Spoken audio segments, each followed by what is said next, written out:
Hi guys, so today's video I'm going to slapchop paint this Negan figure from The Walking Dead and enter it into, well, a painting competition to see if slapchop is any good for that. As you can see, I've already primed him in black with the rattle can. Then we need to do a bit of dry brushing, so I'm going to use the whites paint here, my textured dry brush palettes, and obviously a dry brush. And then I've got this little fidget poppet thingy. This is what I put the paint in. Yeah, it's just a great way of obviously putting the paint in, using it, and then it's easy to clean afterwards, which is awesome. So talking of the paints, yeah, I've got a variety here. So I've actually gone through and picked out what I believe to be all the colours I'll probably need to paint this Negan miniature, which is pretty cool. So we'll leave details down below, guys, to obviously where you can enter this competition, and you can see other people's entries as well as my own. So the competition is being held by The Walking Dead All Out War, and they're also sponsoring this video, so many thanks to them. So yeah, head on to the links down below. So the miniature, you can get the free STL for this miniature. So obviously this is the one you need to enter into this competition. So you need to print him out, and then paint him in, well, whatever style you normally paint in, take some pictures, and yeah, enter the competition, which is exactly what I'm going to be doing, well, once I've painted my miniature. So as I say, this is being sponsored by and held by The Walking Dead All Out War. I'll leave links to their My Mini Factory page and everything else. So you can get to see all the other sort of miniatures they do. And obviously it is a full-on game, The Walking Dead All Out War. So if you're into zombies, which I am, I love my zombies and any zombie movies, yeah, click on the links and find out, well, more details about the rules and all the lovely miniatures you can download. So as I say, obviously Slapchop painting technique, yeah, I've been doing this for a few years. Obviously for me, it's been a game changer because it's so simple, so easy. But yeah, the miniatures come out at a decent tabletop ready sort of look. I have always said I don't think this will ever win any competitions, but that's exactly why I'm trying this, just to sort of see if, well, if you can enter a competition and win it. Although to be fair, guys, when you see my miniature at the end, I don't think I'm going to win because I actually attempt to do eyes. Typically, I never paint eyes because I just can't. So, guys, stick around to the end to see, well, just see how this guy looks because, yeah, bless him. Yeah, so speed paints, dipping inks, contrast paints, whatever it is you may like to use. I typically use, obviously, the Army Painter speed paints and Green Stuff World dipping inks because I have loads of them. And obviously, the good thing about having loads is there's lots of choice on the colours. So you can mix the colours, which is something I've never actually done. Yeah, I like my painting real simple, so I pick the colour that I think suits whatever it is I want to do. Yeah, and then use that.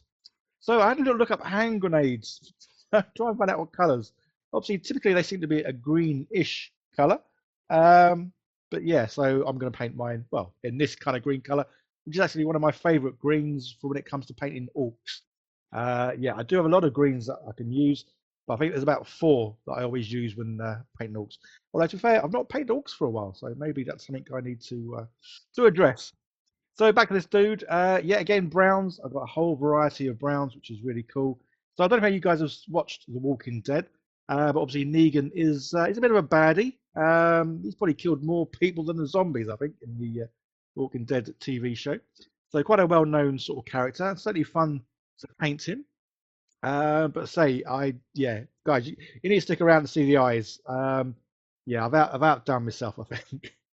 So blacks, I must admit, I do prefer the Green Stuff World Intensity Ink Black to the Army Painter Black because the Army Painter one it's too black, so you don't get to see any sort of definition or highlights or contrast come through.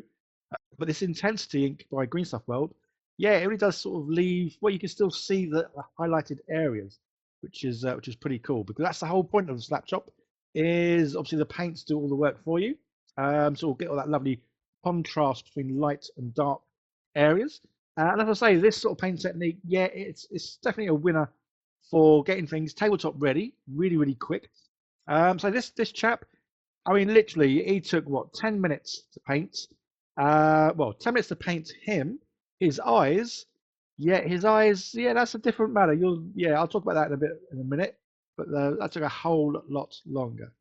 So quite a simple looking miniature. So it is pretty cool. The hand grenades I'll definitely be interested in seeing well a lot of the other figures in the Walking Dead All Out War sort of range, just to sort of see how they look, and obviously more importantly, see what kind of zombies they have over there, because that'd be pretty cool too. So for his t-shirt, I was going to paint it, but then I thought, well, no, it looks decent enough. So eyes, yeah, I had a cut-in plan. Paint little slits white, and then use this very fine pen to get the dot. This is where I spent, honestly, a good hour or more doing the eyes, getting it wrong, doing the eyes, getting it wrong. So I had to keep repainting over the eyes to then obviously redo them. So I gave up after a while. I thought, no, let's go and paint a bit of the silver. Just because, honestly, guys, it's about an hour just messing about. So yeah, I thought I'd do the barbed wire on his bat, as well as his belt buckle and the zip that goes obviously on his little jacket here.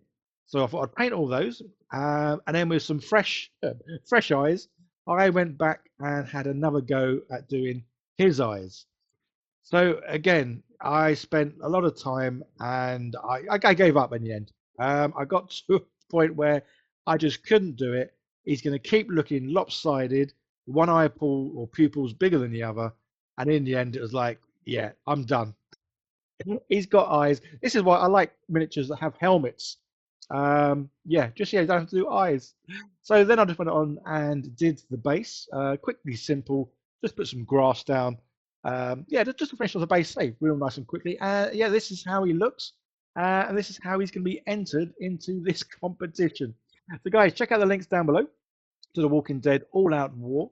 And I say this miniature is free to download, so you can obviously download it, print it, paint it, enter the competition.